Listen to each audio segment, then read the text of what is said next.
Greetings, fellow Empyreans. I am Ashrothi, and this is the Eve Universe Show CSM coverage. And I can already tell that my camera's wrong. Let me fix this real quick before we get any further into this. Yeah. This is the fun of it being live. All right. So there we go. I don't know why that happened at the last second, of course, but here we go. This is the CSM interview coverage by Eve Universe Show. My plan is to interview as many CSM candidates as I possibly can who show interest and want to have it. Before we jump into it, just a couple of the administrative rules. Basically, everybody has the same fair shake. Every candidate will be given 1 hour in order to discuss their platform. I review their platform as posted on the forums ahead of time. I get 50 minutes to ask any questions, dig into stuff, and we'll disclose any previous knowledge I know or information about the CSM person. We can have the discussion pretty openly. And then after 50 minutes, I will hand over control of the discussion to the CSM candidate for the last 10 minutes, so that way they can make sure to get any points across that I may have talked over or whatever.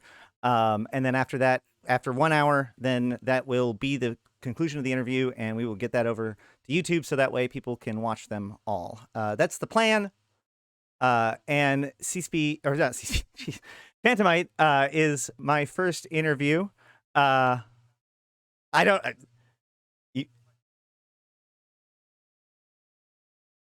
Well, I mean, that is the kind of the in thing, isn't it? CSP Swift and CSP Convict, and CSP Aurora have all been hired from the community. So you tell me, what would be your candidate name? Oh, yeah. Sorry. I distracted myself. All right, yeah. So, Phantomite, let's start from the beginning. How are you before anything else? I'm good, thank you. I'm good. And you come from, as you can see, No Handlebars, which is the alliance that you're part of, correct? It is indeed, yes. Been with No Handlebars or under various different names, the same group of people for a couple of years in a row now, and probably a year previous to that as well.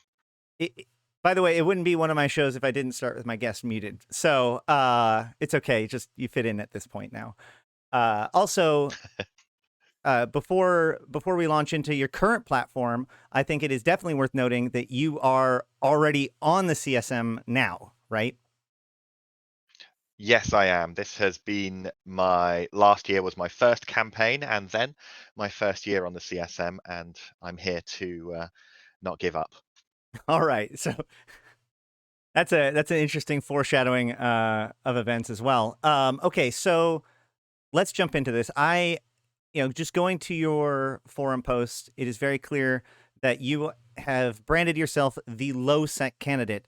Lowsec is a place of particular interest of mine, so I'll just begin with kind of one of my favorite questions, which is, what do you feel is the purpose and value of low security space?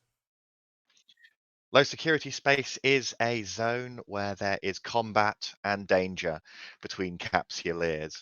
Um, there are some key things that make it different to nullsec, or perhaps it might be better to say things that should make it different from nullsec. Maybe that's something we'll be getting on to later.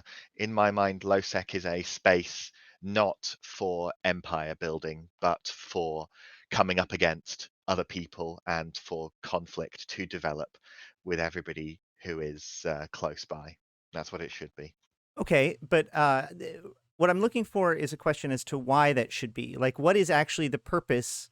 Why have that kind of space? Why not just have more empire space or a different? Why? What is the value of having low security and the mechanics that it has in a game like EVE Online? I think that this kind of brings up potentially the idea that different areas of space have been designed to provide something. Whereas what has clearly happened to every area that CCP has ever put into the game is that the players have decided what that area is. So I don't think that lowsec has necessarily been designed specifically with the way I want it to be, but that is what it turned into, and that is what it has now been moving away from for the last few years. Lowsec should be, in my mind, a dangerous, lawless, unownable piece of space where all sorts of unpredictable events happen. And I think that when we talk about lowsec, the important thing is we talk about what makes it different from other areas in Right. space. Obviously, what makes it different from high security space is that in lowsec, you are not going to necessarily have to go anywhere when the authorities show up, because the authorities are not going to be showing up here.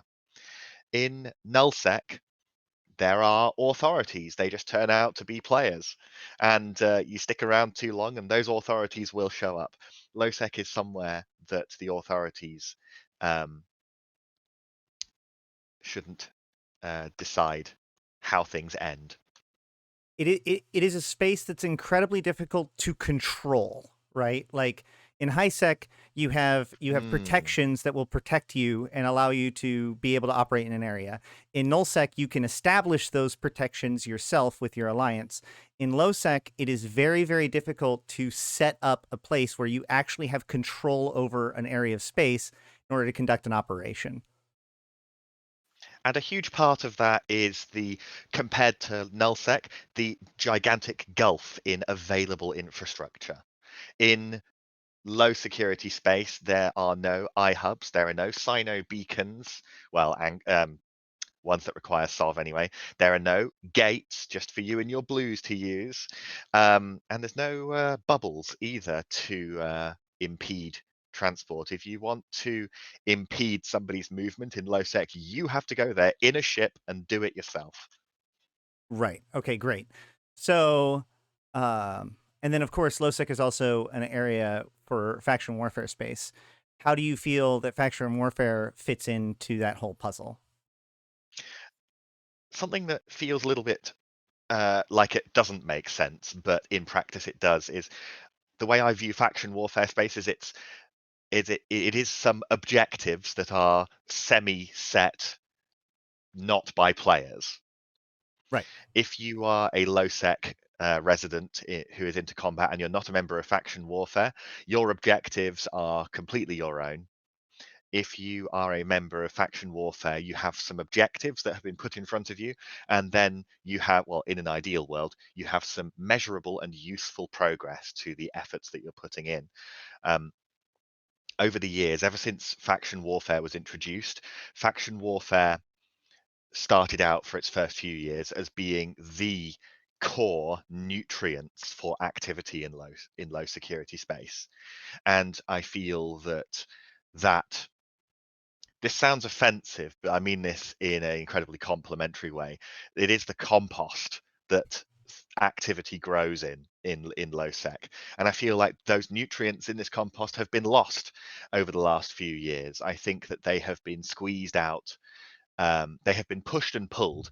People have been pulled away from faction warfare by the opportunities that CCP has given to exclusively very large groups in nullsec, and they have been pushed out by the ever growing size of very large non-aligned pirate groups in lowsec.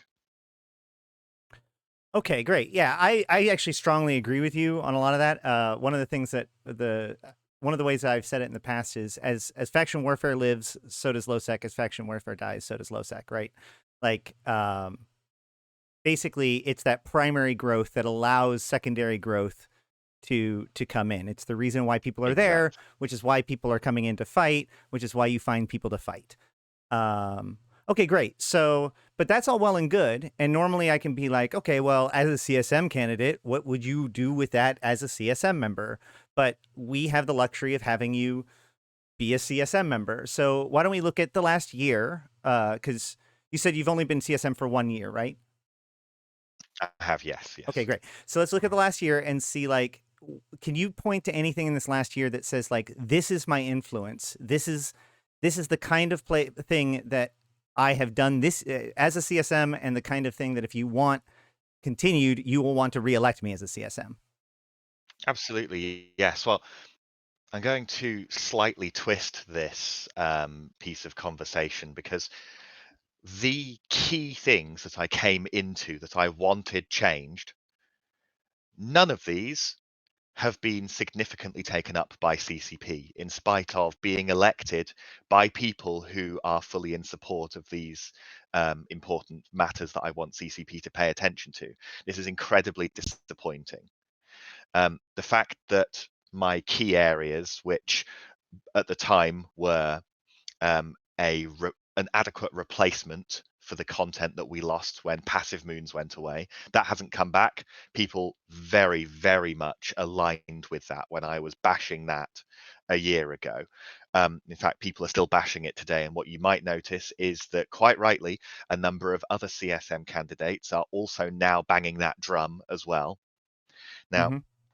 a lot of people will be aware that my um, let's say, energetic support of several of these topics um, is what convinced a lot of people to vote for me. And I carried that energy into the CSM straight to CCP relentlessly. Now, we've talked about it. I've talked about it with people at CCP. I've talked about it multiple times with multiple different people. I've given presentations. I have talked at length about it. And CCP has shown primary interest in just pursuing things that they already decided they were going to do rather than some of the things that the players wanted. Now, I'm not just going to leave that on Passive Moons. Some of the other things that I wanted to deal with were notably um, Citadel placement. It is very much my belief that the unlimited nature of the number of citadels that can be arbitrarily put down anywhere is pure poison in this game. Now, something CCP have done since I was in there is they introduced quantum cores. Yeah, that kind of made people need to mean it a bit more when they put citadels down. That reduced it a little bit. They did citadel abandonment, which got rid of a whole bunch of abandoned citadels, but that's only another small piece of the puzzle. But are you saying Perhaps that you something were that I part can of say, either of those decisions? the quantum cores was something that was in design before I was a member of the CSM. Mm-hmm. However, I did influence things like some of the pricing and the physical size of the cores, which is important for how they are looted or stolen or other things like that. The abandonment occurred before last year's election. That came into action, but I have strong feelings about that. I mean, my issue here is with the extreme number of citadels, right? Right. And I still don't think that this work has been completed, but some of the things that CCP were working on have done. I want to acknowledge that some of the things they've done have reduced the numbers a little bit. I want to acknowledge that some work has been made on that by CCP. Now, I can point to one particular thing which I will very gladly take credit for, and that is that over the almost a year until it occurred, I was a strong proponent of bashing repeatedly the need for multiple clones to be storable in individual stations and citadels. Okay. And Okay. personally, I think that that has done more than anything else for reducing the number of active powered citadels that are required, as well as, most importantly, making it far less of a pain to live in this game. I mean, I'd have to agree with you on that one. Yeah. So just to be clear, the purpose of this line of questioning isn't to necessarily like ask you to claim credit for anything. It's to get an idea of Oh, what you this is have been election supporting. season. Everybody else is willing That's to claim credit for things, so I'd better at least show what I've managed to do. no, absolutely, and it's Yeah. an excellent point. But really, what I'm trying to pull together here is more of a general uh, showing, giving you an opportunity to demonstrate what you have done as a CSM member as a way of saying, like, if you like this, keep it up. And what I'm hearing here is that you feel like you've gotten a lot of work done, but you're concerned that if you're not elected, that maybe the pressure will be taken off. CCP would see that as maybe at worst, like a vote of lack of confidence or like a lack of interest in that effort. Whereas if you were to be I reelected, you could continue to push the charge, as it were. Yes. Okay. I find it extremely important to be able to push the same things. And the way that I might compare it is, um, I don't want CCP to get the impression that when somebody comes at them with an important problem, I don't want CCP to feel like they can just hold their breath and wait till I'm gone. I want to Right. be like, ta-da, here I am again. And guess what? I care about exactly the same things. So get ready to hear about it over and over again because it's important. So, but would you say that CCP has in generally been responsive to the kind of feedback that you've given and just haven't been able to get to it? Or do you feel like you're talking to brick walls, or like that they clearly have some sort of different design philosophy for the same stuff? It's a little bit of both. CCP, in my current experience on the CSM, has been very resistant to the suggestions of the CSM, even when they tell us about an upcoming feature and how it will work. Then we tell them that we think that X, Y, and Z major problems will occur unless they do A, B, and C. And then they have released X, Y, and Z in their form that CCP originally intended. The problems have occurred and they have not then acted upon the advice that we gave. And I think it's incredibly important to be there for as long as possible so that quite frankly, we can say, I told you so when these things come to pass. Because if I can repeatedly say, point out, well, we told you that this would happen, and look, it has happened, and even your own data shows this, then hopefully it chips a little bit away each time until they are willing to understand what the players want rather than what a game development company wants players to want. But so the definition of insanity is to do the same thing over and over again, expecting different results. And a lot of people might I've been even playing EVE argue Online for 14 years, mate. that's a fair point. But so like, why not just end up burning out and just being like the CSM is useless, as some people have, or some people would like to? Why do you feel like being reelected Because will maybe a help? year just isn't long enough to maybe a year isn't long enough to affect major change. Maybe it takes longer. Essentially, I live in this game like tens of thousands of other people do. I've played it for 14 years and I want to play this game forever. But for me to play this game forever, it's going to have to actually be good. It's going to have smart decisions that encourage the useful kind of behaviors and rewards in the game. So And I'm here, and because I genuinely feel I am an expert in this area, and I can bring that to CCP. And as soon as they need to listen, I want to be there to make sure that this game is developed with the players in mind. right. Okay. So DTM is also doing CSM interviews, and if I noticed correctly, you were his first interview that he posted, and then at this point, you're now my first interview too, um, which is a coincidence only so far as it leads me to know that you are obviously actively pursuing these interviews to get your name out there, which is showing quite a bit of effort, and which shows me that you believe in this. So, what makes you believe in the CSM enough to want to do all of that? Would I be right in saying that um, you feel it looks like when I've made CCP has made no progress with these big concerns? Are you wondering why I'd want to do it again? Well, I mean, obviously, you feel that it is important enough to be putting that much effort into it, not only 2 years of your life, but going above and beyond to actively engage in the CSM election process as early as possible, earlier than basically anyone else that is going through the CSM process. And you're a former CSM member. Is this just a sign of your overall go-gettedness, or is this like it shows me that you believe in the CSM more than your quote unquote results seem to imply? It Yeah, I think you're right. It's born. Nobody can tell the future, but I love this game so much that I want to try.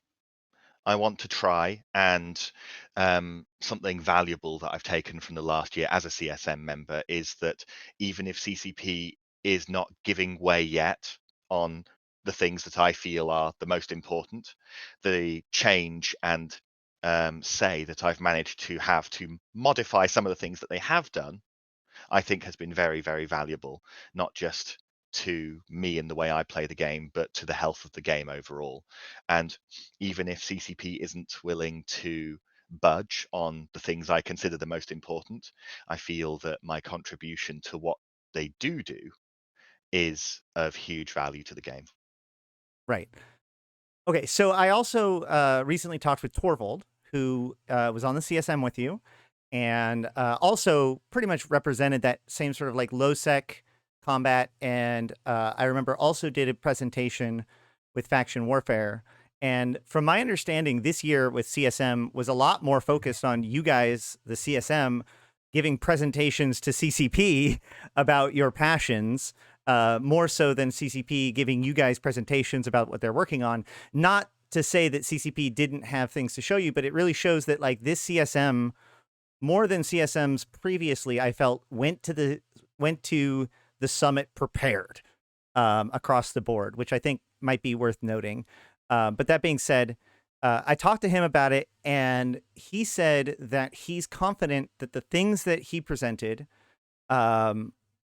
was received by CCP and is potentially being digested so that that way in the next year to come, he hopes that the very things that were presented and talked about will cultivate into good design in the year or two to come. Do you share that kind of hope, or do you really feel like you have more work to do? Yes, I feel that the presentations that we gave multiple times to multiple different people have, let's say, put that seed in CCP's head.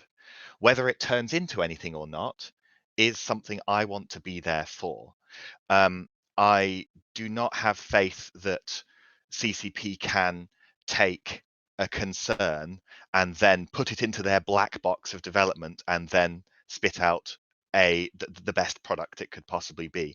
I want to be there from where planting the seed, and I want to be there through the growth of this seed to make sure that, quite frankly, no silly, uneducated um, design choices are made. I don't want to, for instance, for example, I don't want to ask CCP to make passive an equivalent to passive moons. I hate that phrase, by the way. Let's use conflict-driven income. I don't want CCP to create conflict-driven income because I said I wanted it and that we all wanted it. I don't want them to do it and do it wrong, so it has the same problems that a lot of things like citadels have when it comes to combat and income. I don't want CCP to make it and then for a senior developer to say, yeah, make it exactly the way he said, but let's make them mine it with Rorquals, because that misses the entire point instantly. Right.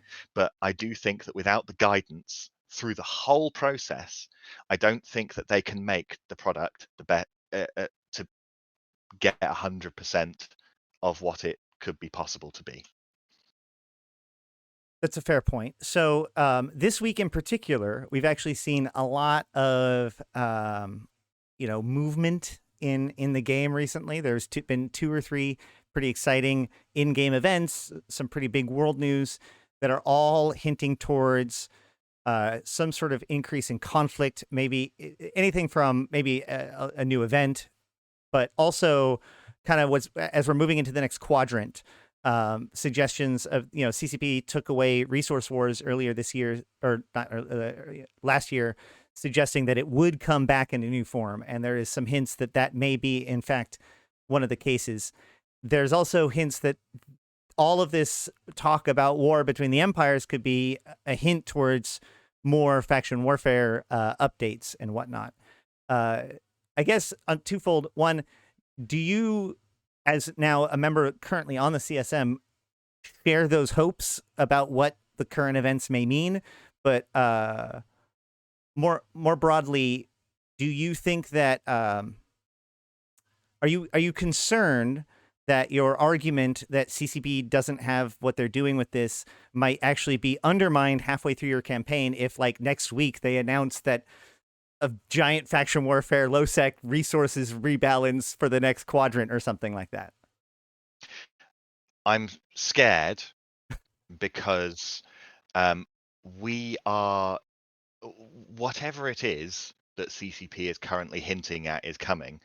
On the CSM, we are only starting at this moment to hear hints as to what it might be roughly about. Now, there have been numerous instances just in the last year of CCP setting in stone what a product is going to be before they let us know about it. And CCP isn't they don't have to tell us everything, right? But it is very painful to be a member of the CSM, to be told what they're about to do and what they've been working on for 3 months with a team, and then for that product to have glaring problems, but it's too late to do anything about it because this is how timetables work. They already set the design in stone and it's done.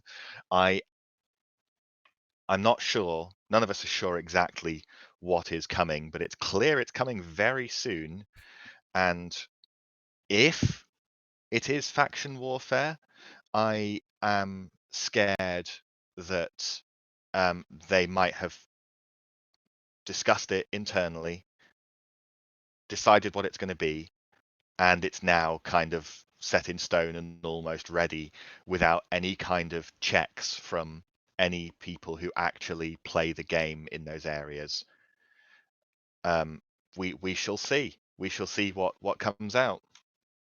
So, if I understand that fear correctly and tying it back into your own campaign, what you're suggesting is that if that is in fact the case, that you are concerned that you will have to be damage control, it'd be even more important for you to be on the CSM because if CCP since CCP is doing this without your feedback now, that having your feedback live when it comes out would be important to help them understand what's happening. Is that Quite roughly? frankly, some well, quite frankly, something that a CCP tells the players in the CSM every year is that we know uh, we know that you guys are not happy with our lack of iteration, but this year we promise it will be better. And I heard that firsthand this past year as well. So unfortunately, in my experience of the last year, once a product has been locked in and then released, the iteration at CCP is still, most of the time, virtually non-existent or incredibly ineffectual. And I am concerned that whatever this is, that we're not sure what it is on its way. I'm scared that it's far too late in development at this stage for us to point out anything that is a missed opportunity with it. All right. I want to shift gears a little bit and kind of ask a hypothetical. Eve Mm. Echoes is different in design than Eve Online in several key ways. And one of those key ways is that the gate guns in lowsec are significantly stronger than gate guns in Eve, to the point where even gate camps with battleships are pretty much unreasonable long term. In addition to that, because of like the lack of D-scan, it makes it so that it's harder to catch people, but it's also harder to know whether or not a place is safe before you warp to it. These two things have seemed to create in Eve Echoes an increased tendency for people to go and utilize lowsec for things like missions and mining, because there is at least enough of a degree of safety to make that tactic more valid, more viable, more of a quote unquote safe thing to do. Um, like, let's say that you're on the CSM and CCP comes to you and says, "We are thinking about introducing this kind of concept to see what sort of effect it would have on the Eve ecosphere, to try to get people into belts and out there and trying to get people doing the stuff in lowsec, taking that extra chance by making it so that gate camps are not as big of a thing in lowsec. How would you tackle that kind of design suggestion? People don't like change. People do like novelty. People like new features in games, but they don't want things to have huge changes in one go. Gate guns in low sec, I think, are at an absolutely fine level at the moment. What gate guns do is they raise the bar of what you have to do to camp it. Do you see do you know what I mean when I say that? That Right. you can't just have an interceptor just tackle things. You have to repair it. You have to maybe in a lot of cases slightly focus the fit of the ship for more tank than just a standard tackle interceptor fit. You have to have a ship remote repping you, remote sensor boosting you, things like this. Gate guns raise the bar to gate camp. Right. Now, I believe that gate camping is an incredibly important part of EVE Online. It is just a straight up form of something which doesn't have enough focus on it in my mind. It's one of the last places of non-consensual PvP in the game. And non-consensual PvP in EVE Online is the cornerstone of what makes it the dark and dangerous world that it is. There are tools available to people already to avoid getting caught in gate camps. I'm definitely all for maybe bringing some of these tools closer to players' eyes. Like, for instance, you can look at number of kills in the last hour. If a commonly camped place has a huge number of kills over the last hour, then that's a clue. Maybe that should be brought into the little dots of systems on your autopilot route to just Advisory maybe. warning. Exactly. I Yeah. think that there's plenty of information available in the game to help you make an educated decision as to which gates you go through. And that's, of course, ignoring the option of teaming up with a person who can cloak and have a look for you as one of the most obvious things. Maybe they could be brought a bit more to the forefront in the UI.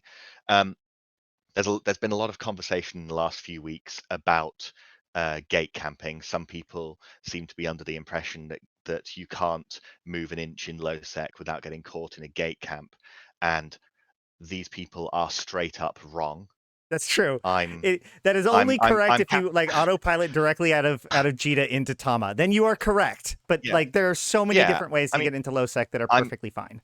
I'm trying to sell myself and get as many votes as possible here, but I'm not going to lie about things. I'm not going to try and say something that pleases everybody, because that's impossible.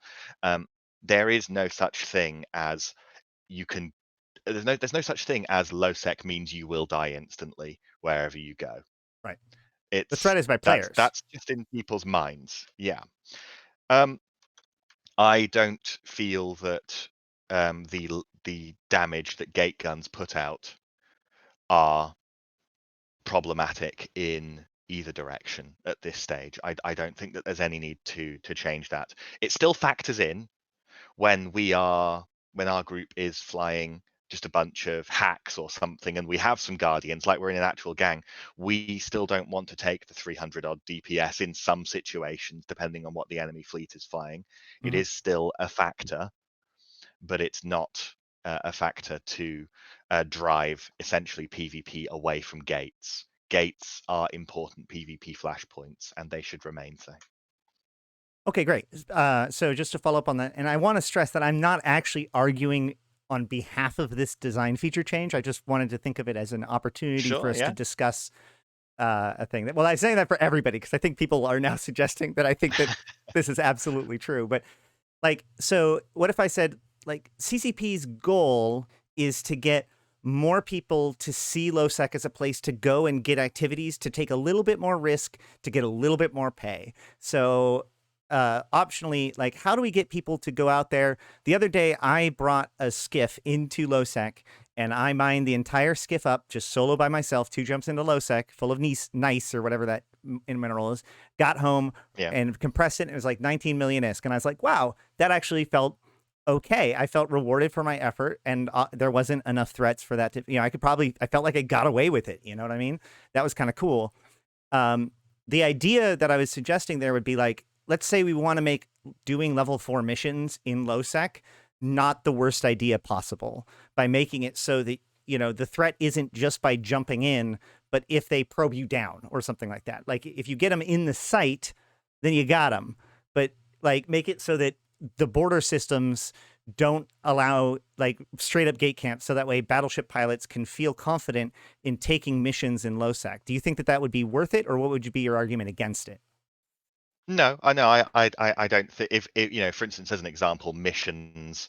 Look, how many people in this game actually want to do missions in their current form? They are boring. The good ones require grinding standings. But perhaps the right thing to suggest here is that lowsec just needs better opportunities. When there are better opportunities, people are willing to put a little bit more effort into taking those opportunities. Well, Currently, if you want to make any kind of real money in lowsec, one of your best options is raw cool mining, and that requires that you join a large group. It's basically a activity reserved for the large groups, not for individuals and small groups. And as a result, it encourages endless growth, it, which is isn't it really healthy. necessary to say that the definition of a suitable income is Rockwell level stuff? Like, faction warfare gets by in the fact that like it uses super cheap equipment. So like the fact that you get paid out that much is okay because you're flying around 10 million ISK ships, not 2 billion ISK ships. And therefore the income that you require out of that activity isn't necessarily as high. So like, are you suggesting that what kind of extra content would bring people into lowsec? What kind of activities do you want to use to attract people to feel that lowsec is the place to move to? I assume that you agree that lowsec should be like a place. Like, I'm a high sec person. I've been playing this game for like a month or two. I'm ready to, I feel like I've got it, and I want to take the next step. Shouldn't lowsec be the thing the thing that I think of first? And how would you go about that? Well, that implies that in that potential concept, it implies that lowsec should be seen as a stepping stone to nullsec. I I mean, it And can be seen as that, but it doesn't have to be. But it is definitely the place where people exactly, look to put out more risk to get more reward, right? yeah, I mean, for instance, in the past, something that I did for quite some time was I would run numbered DED complexes in lowsec.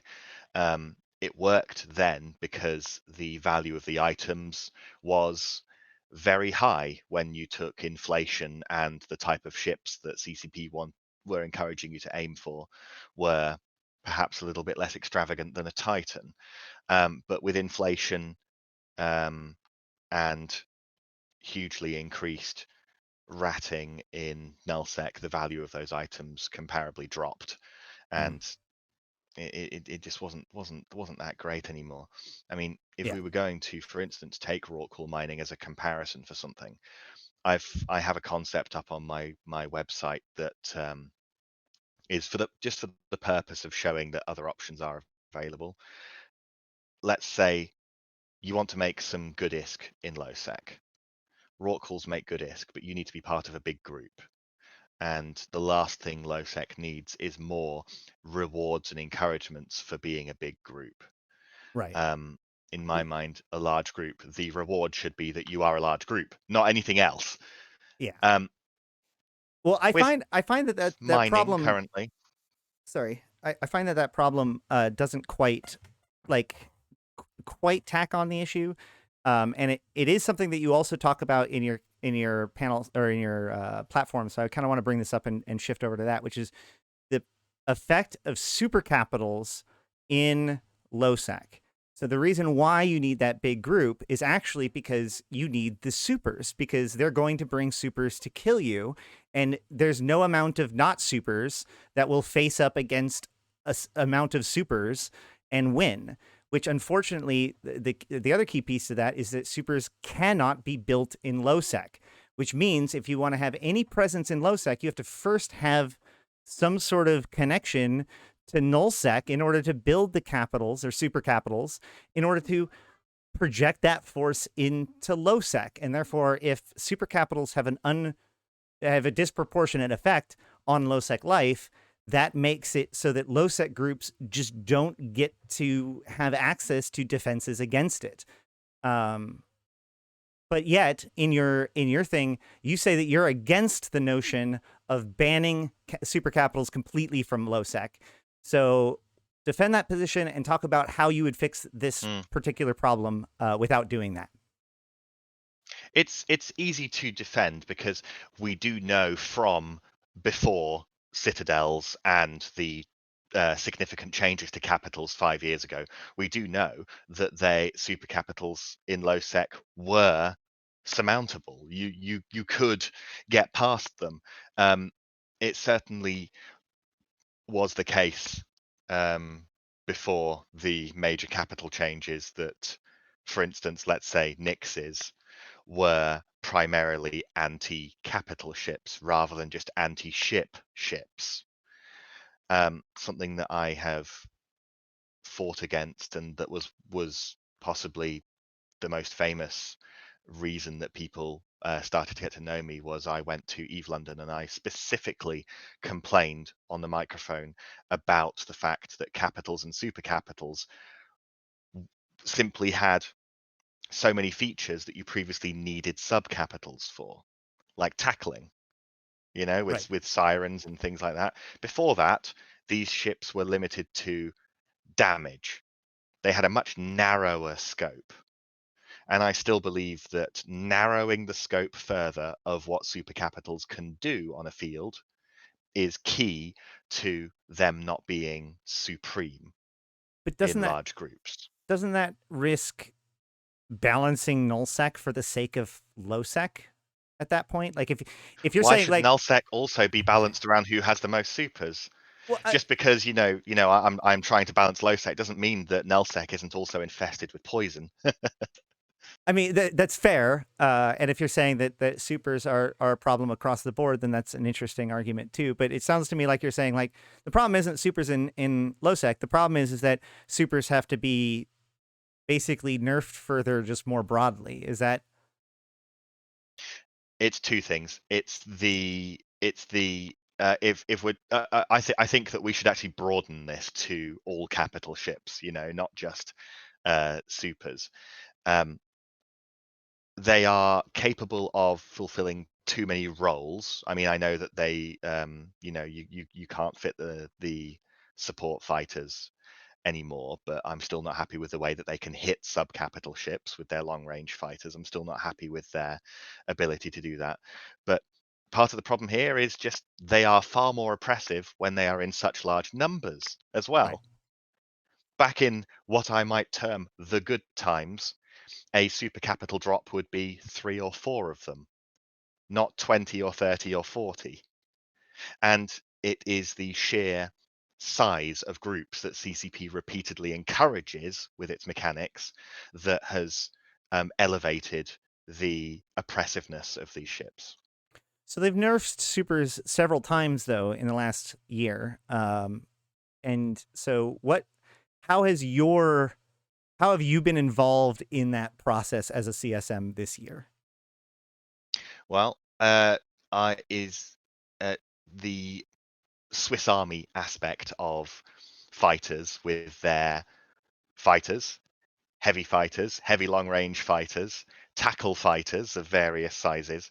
It's a issue that I have bashed with CCP the whole time.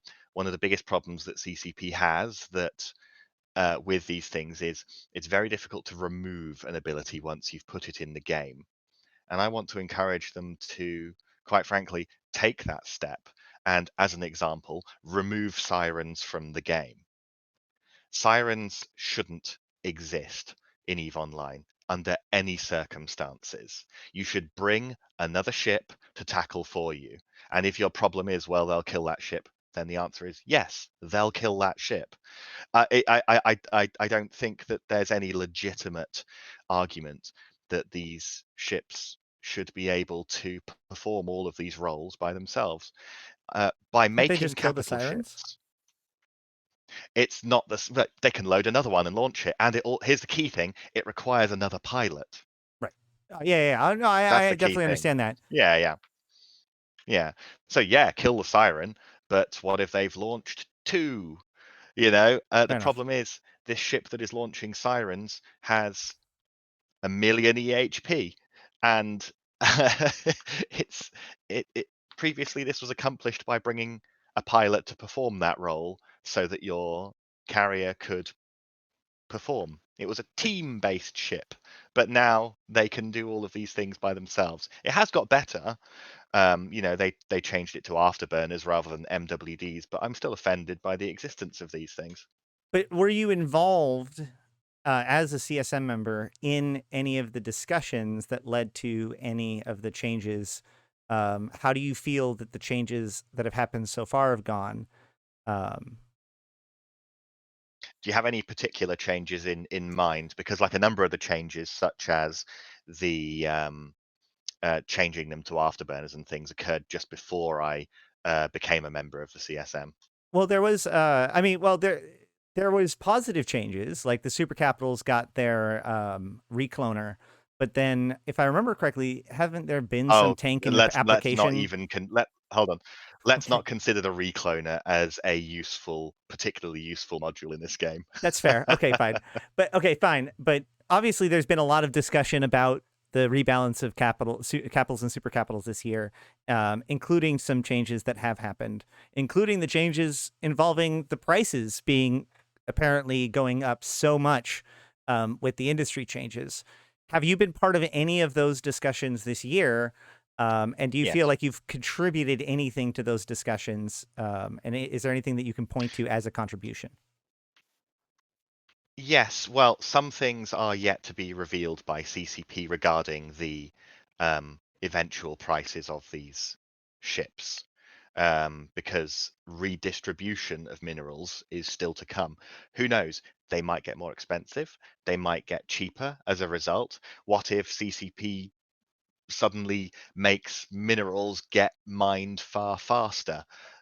Right. At that point, they all get cheaper. It's difficult to talk about price being a factor at all until we see what redistribution does.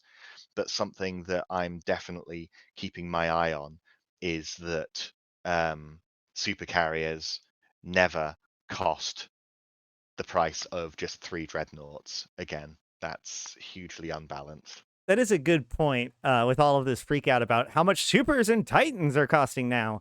There is a fair chunk of it that it's like kind of seeming to be pretty, they are raising the price. But on the other hand, there's a certain amount of correction where it's been unreasonably low. So if you think that the prices that were the correct prices and that these are inflated, it's it's the other way around. That this is closer to what it was originally, and the prices that you saw, 6 months ago and before were La La Land, basically. Toaster in chat says the price isn't the point for nullsec big shots. They have infinite ISK reserves and a vertical supply chain.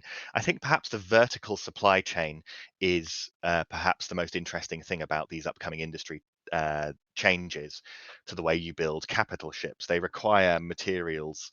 They don't just require the base materials that you can just get from asteroids in nullsec anymore. They require things from all over the galaxy, including lowsec and wormhole space. Hmm. Um, does this mean that they will simply take over those pieces of space? We will have to see. We'll have to see what happens. Um, it's very important that this has been diversified. I think that he hits the nail right on the head when he complains about the vertical supply chain. I Right. think the vertical supply chain of building capitals and super capitals has been one of the biggest problems with their proliferation. I agree. Without having to import or export anything, the fact that all nullsec systems can basically be made equally valuable through ADMs, the fact that the minerals were no longer unique to different regions or space bands for quite some time, all of that led to and including things like Rorqual minings and mining and all that kind of stuff led to it just being too easy to produce supers and capitals without having to talk to anybody else. And And and also it's slots and citadels stuff. as well. Yeah, It's exactly. citadels as well. It's the mechanics surrounding how you attack things like citadels, obviously satios, the unlimited slots. Right. Essentially, it's a combination of things that all came together at the same time that created 40,000 man coalitions. And 40,000 man coalitions have a lot of super cap building power. It's amplified. So one quick question, and then I'll hand it over to you for the last 10 minutes. But so does this suggest that the ore changes that happened that made it so that certain minerals are only available more or less in certain bands of space, including isogen and noxium being basically constrained to lowsec and poshfin? Do you feel like that's a good example? Do you feel like that's a positive change and the kind of thing that you feel will bring what you want to lowsec? The concept of bringing something unique to lowsec that is required everywhere is a good idea. However, I was very upset with the fact that these materials were brought to lowsec, but just using normal mining mechanics.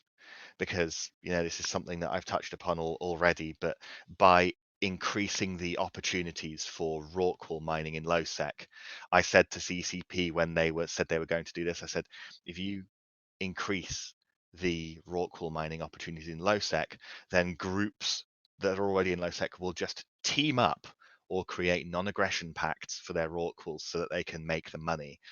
And CCP just went without even sort of saying whether they liked that idea or whether they didn't want that to happen. And then they introduced it, and a few months later, here we go. We have the large groups in lowsec already, a number of them teaming up together so that they can Rorqual mine, and that is just pure poison to content in EVE Online. And it happened in Null with Rorquals, and they've brought it to lowsec, and I am completely very angrily against just copying mechanics from nullsec and applying them to lowsec. These places are meant to remain unique and different to each other, but with I, this direction that CCP has, it's not good enough. I would argue that the problem there is the tools that you have to defend the rook walls, not the fact that people want to use those rook walls. I think that it should It's a be symbiotic relationship. right, but if they didn't have their massive fleet behind them, or if their fleet were unable to do as much to punish the rook walls that are in the field, the problem isn't the fact that there's rook walls in the field; it's the fact that you can't punish them for it. Right? You can just look at there and be like, well, I could attack it, but then they're going to drop, a whole bunch of Here's the capitals thing: on it. if you could, if these Rorquals were killable, which in a lot of situations they aren't because of the backup that would turn up. If these Rorquals were more vulnerable, then the Rorquals wouldn't be out. Right. They would have People to don't find put other 7 ways to do it. billion-isk ships on the exactly, yes. Hmm. And sorry, I just dropped something on the floor here. If CCP had designed mineral acquisition in lowsec to be something that didn't need a huge backup fleet, then there would be opportunities for smaller groups. There would be less need to join a large group, and there would be less targets for roving super capital gangs. Fair enough. Okay, so we are into your 10 minutes. So you have the floor for anything that we may have left out or anything that you want to bring up or talk about. It's something I'd like to continue to talk about. I will talk about EVE Online endlessly, but perhaps something that I'd like to mention is something that happened while I was on the CSM over the last year that I didn't expect. I didn't expect over the last year that I would have much um, interest and drive to pursue things outside of my key areas. But there are areas of the game, like nullsec, for instance, that I don't live in, but there are reasons I don't go there. I would love it to the different areas of the game to change to make it be worth going there for somebody like me who likes combat that relies more on skill than numbers. Um, Like the I ESS have stuff? been Is that a good the example? ESS is interesting. I'm eagerly awaiting the promised extra pieces of design, like the master keys, to see what that does to it. Um, I would very much like to talk about the fact that something that surprised me is people came to me with non-lowsec related issues, and I was able to help. I know that the quite a large number of the wormhole community have been very pleased with some recent changes that CCP made to masses of wormholes, and something that was surprised myself was that I was able to help CCP tweak those numbers to be a lot more appealing to the people who actually live there. And You're not talking about I've been the wormhole with love a year ago. You're talking about the ones that just happened that kind of undid some yes, of that. yes, yeah, Allows like exactly, plated battleships or battle cruisers into slow levels, and yeah, just there was a little bit of mass. How much mass was allowed to traverse through wormholes in any given jump that made the rules of the different wormholes a little bit cleaner for people that wanted to roll holes. Just to sum it up, so you're saying that exactly, you took exactly, part in yes. that process, Absolutely. Members of CCP were looking into this, and at the time, I was able to help them to tweak those numbers to be more in line with what actual wormhole expert players were talking about. So, I didn't expect necessarily that I would be able to have these conversations with people who do things that are not my area of expertise, and I was able to help them. I'm very proud of being able to be useful outside of the only place that I thought I cared about. it's very cool. It actually does remind me of a question, um, so you can riff on it if you want to. Poshfin also happened this year. Do you have any feelings about that? Oh, yeah. All of the problems with accessibility of Pochvan. Um, yeah, before release, the moment it was revealed to us how it was going to work, we said that these problems were going to occur, and we were promised that um, these could be addressed in iteration if they came to be. And guess what? The people who would have been able to iterate on it once Pochvan was in the game, they were reassigned. Right. Brilliant. So I want to just take a moment to praise the developers at CCP. They do love the game. However, I feel that there are significant problems with the direction that these developers are made to go in. Do you feel that you have any ability to deal with that as a CSM member? Yeah, Okay, you have a waterfall on top of a rock for long enough, and you can start to wear a groove through it. good point. It is worth noting that, like, a couple years ago, they started paying a lot more attention to metrics and whatnot that was originally recommended by the CSM. So the CSM has historically Yeah, I made some feel I pretty feel big. like they may be leaning on that with almost all of their weight rather than on actual gameplay knowledge, which is a problem. They may have taken that a little bit too deep into their hearts. Well, we'll see about that. But anything else that you want to discuss before we wrap it up? Well, I want to speak to Final Flash 42. It says, "What's your position on wormhole PVE subcaps in terms of risk reward and multi-boxing ease?" This is if this is what I think you're referring to, I think that you may be referring to um, an astonishing um, practice that's turning up in wormhole space, which is roving bands of Leshaks, which just will go for 16 hours rinsing through wormholes, wormhole to wormhole to wormhole, doing PVE, and then just MJDing should any of the scouts see any activity in the wormhole whatsoever. It's definitely sounds like this is removing come on, 16 hours a day.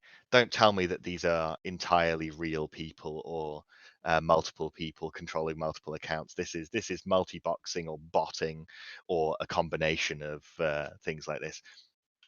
This is something that needs to be addressed. And should I have the chance to have another year with CCP, I'd very much like to um, get to understand the particulars of the problem to see if we can find a gentle solution to this that would stop that level of insane farming be possible. So do you believe that this would be a mechanical issue, that like something needs to be changed, or do you feel like this is a violation and therefore it's a matter of identifying this kind of behavior and punishing it for the misuse of the, or the violation of the EULA or TOS that it is? Well, you ban an account and somebody just rolls another one. I think that mechanically there could be some roadblocks available to, if not stop them, at least make them vulnerable to other players. I see. So the problem isn't how long they're able to go for it or the fact that they're able to multi-box it. It's the fact that they have been able to set up a system of security that is like That makes them unreasonable for safe. the That makes them environment. completely safe. Right. Yeah, All right. yeah. Well, cool. That is a fairly good point. And do you have anything? We also did get a question about multi-boxing earlier. So do you have anything that you want to say about multi-boxing in general? Multi-boxing has always been a problem, and I actually several months ago had quite a long chat with a lead GM, and I was having a chat with him because I was concerned about some of the things I was seeing with the way that the game is governed with reimbursements and bannings and things like that. And you know what? I want to just say that, after my conversation with the GM team, they do an extremely good job given the problems that players can cause in this game. That's one group I would like to particularly say they really know what they're doing and they are really, really good at it. There is constant, very advanced work on anti-botting, and the people who write bots are that they have to constantly work very hard as well. It's a battle that will be ongoing forever, but I do believe that as far as botting is, I think CCP is making significant progress in minimizing that in the game. I'm not Yeah, going to say it's not a problem, but I will. Yeah, I will second that. The GM team in Eve are very hard at work and do some pretty good stuff, and are often um, un unsung and don't get the respect that they deserve. ISD as well. yeah, they do all the unpopular stuff. They do all the unpopular stuff, Yeah. like deciding whether they're going to reimburse your ship or not, things like that. They don't get the big fanfare of a new feature or anything like that. All right. Well, that comes to an hour. So thank you very much, Phantomite, for this interview. I will get it, split Thank you. out at the end of this video, or when we're done with this recording, and get it on YouTube with the rest of them, or as we collect the rest of the CSM interviews. And thank you for coming and taking part. Thank you for having me.